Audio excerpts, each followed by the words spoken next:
Hello guys, in today's video I'm gonna show you how to turn on spaces on your account on X-Switcher on notification settings. Easy and quick. First click on your profile. Now click settings and privacy. And now click notifications. Now click preferences. Click push notifications, and here you will find this spaces. Click on it and it should be turned on.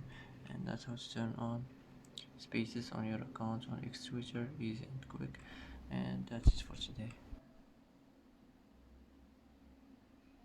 And that's it for today's video. If you like this video, don't forget to like and don't forget to subscribe. I hope this video is helpful for you, and thanks for watching until the end, and see you in the next video.